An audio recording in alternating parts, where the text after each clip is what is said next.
see how this works. It works. Well, anyway, non-human animals always have been part of human societies, and yet within the anthropological and sociological disciplines I've been brought up in, I can still see a rather, how to say it, a rather anthropocentric worldview. There are three reasons why sociologists are a bit anxious, apparently, to acknowledge the roles of animals and positions of animals within human societies. First of all, traditionally, sociology focuses on interhuman relations rather than animal-human relations. Also, sociologists don't want to come across paternalistic as speaking on behalf of the animal, not acknowledging the fact that actually it is possible, as we've seen yesterday, to have non-human animals being active research participants rather than passive objects. And further of all, it's just sociology in itself narrowing the entire field of research to human alone. So in order to study human societies, sociologists ideally should actually also incorporate non-human animals, but most sociologists are, as Noska argues here, quite content to leave anything non-human to either biology, zoology or natural sciences. So it seems to me, therefore, that sociology is, as I said before, too anthropocentric, and perhaps animals have to go through the same kind of sociological emancipation as women and children have done before them.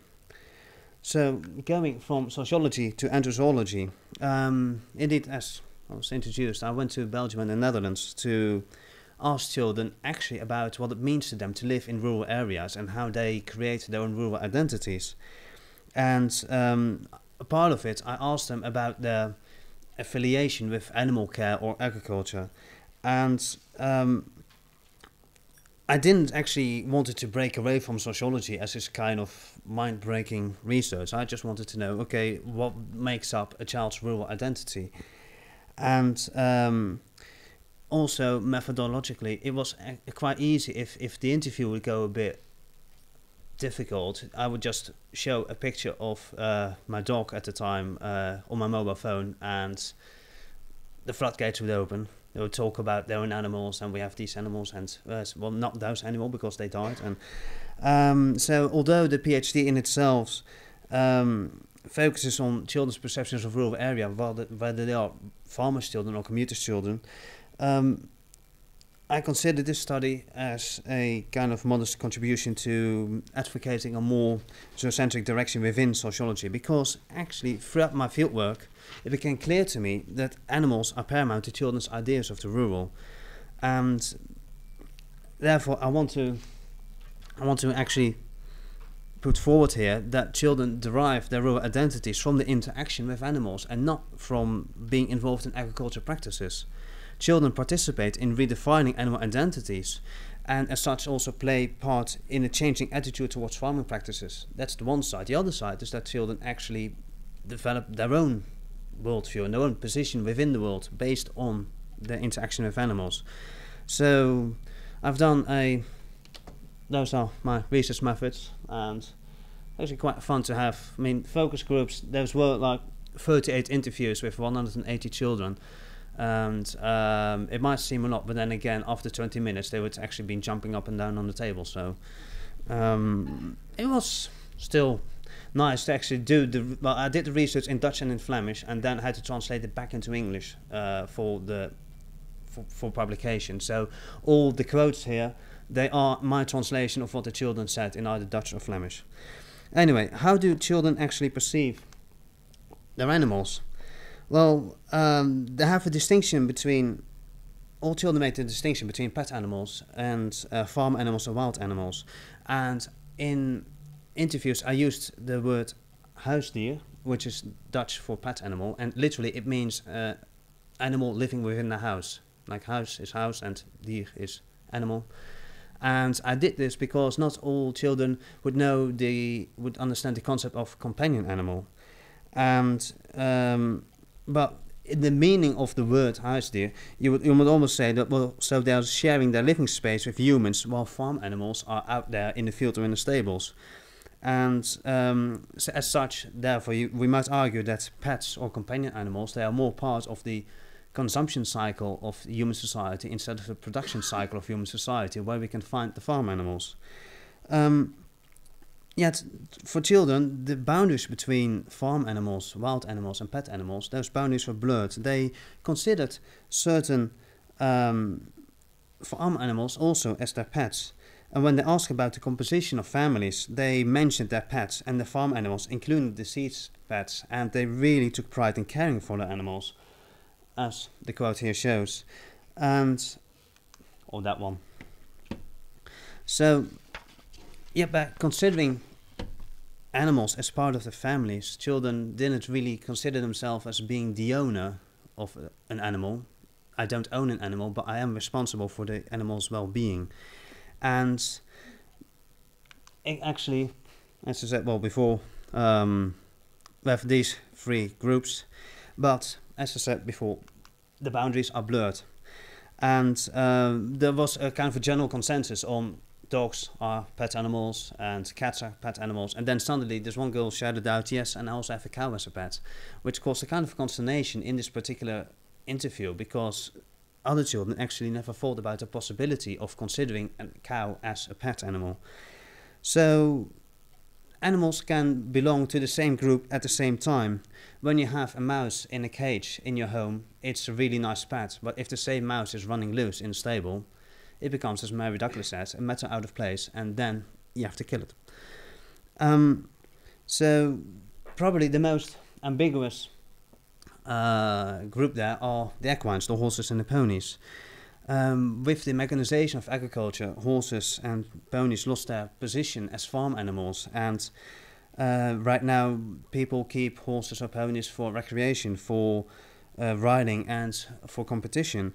And although the children were not allowed to work, to help out on the farm, that is, if they were living on the farm, because actually most children living in the countryside in Belgium and the Netherlands, they are not affiliated to agriculture whatsoever.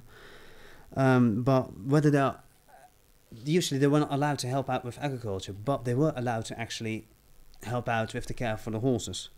So horses are kind of farm animals in size, but not in attitude, and they share the same.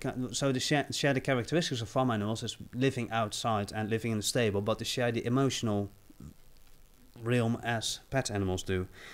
So, yet they also remain the most important for the rural characteristics of rural areas. They are the closest commuters children will be able to get actually to former farm animals.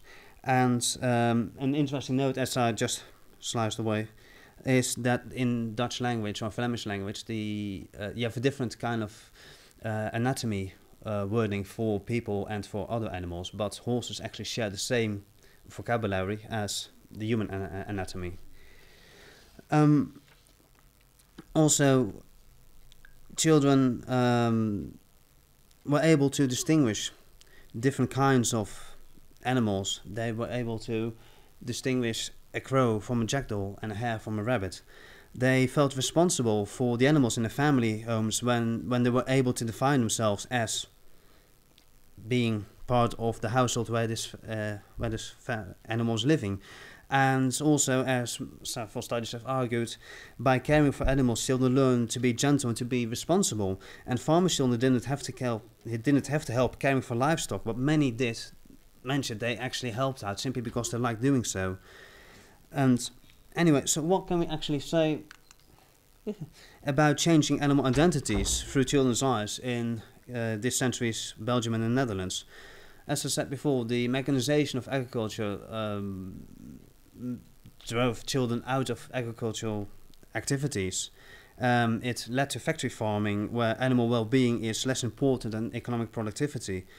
And it also led to a rise of animal welfare movements and a re-evaluation of the status of commodified domestic animals. And those domestic animals that are now getting into certain spheres of moral concerns and legal protection.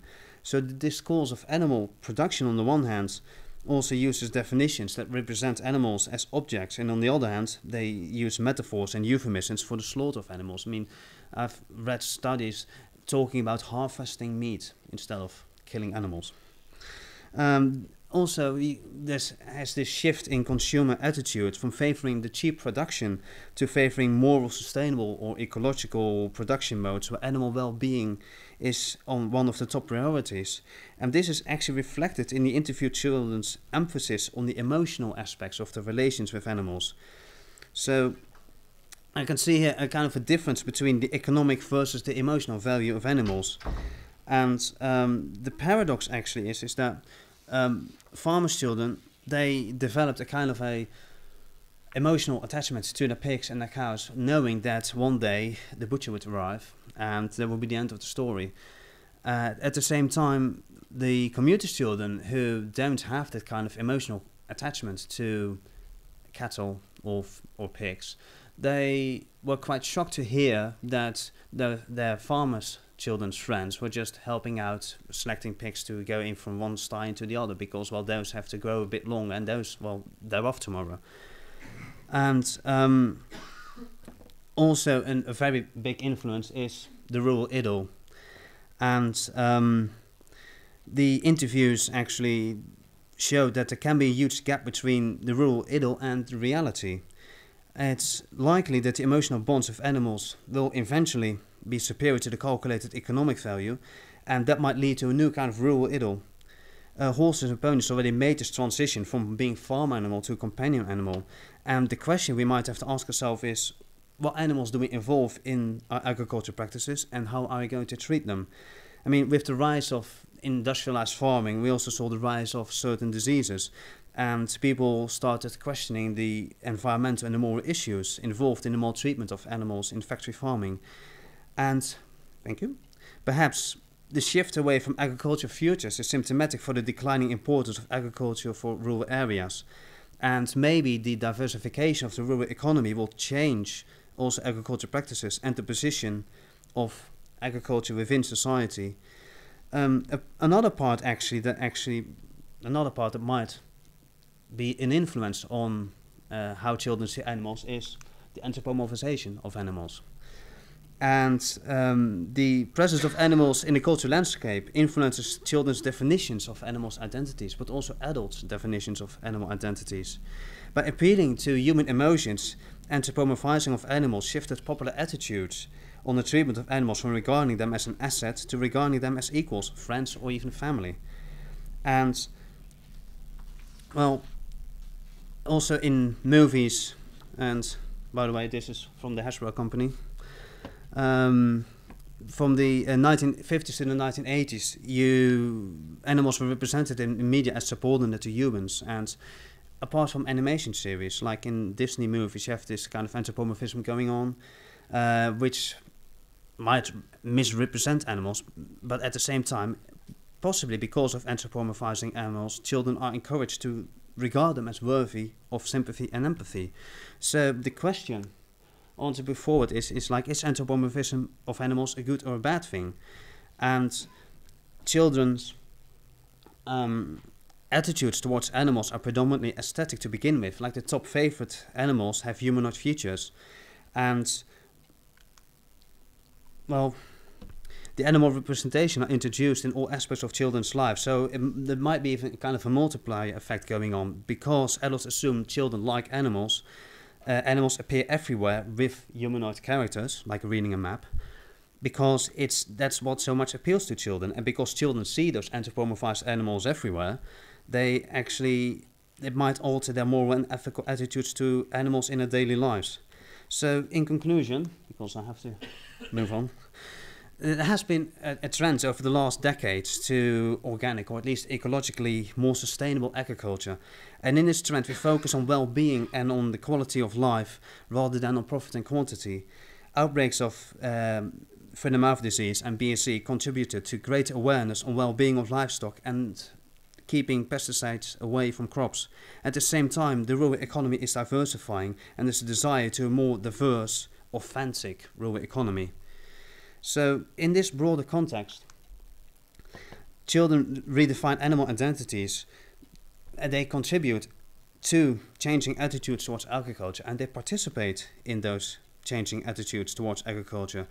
And the way we see animals and children contribute to this, by doing so, they might actually be contributing to a more perhaps ethical understanding of animals in society. So this final question, I put it forward here because I don't see myself being able, in the current economic climate, to actually go on and find the funding to go out and do more research. But if anybody of you actually is willing to pick up on this question, that would be great.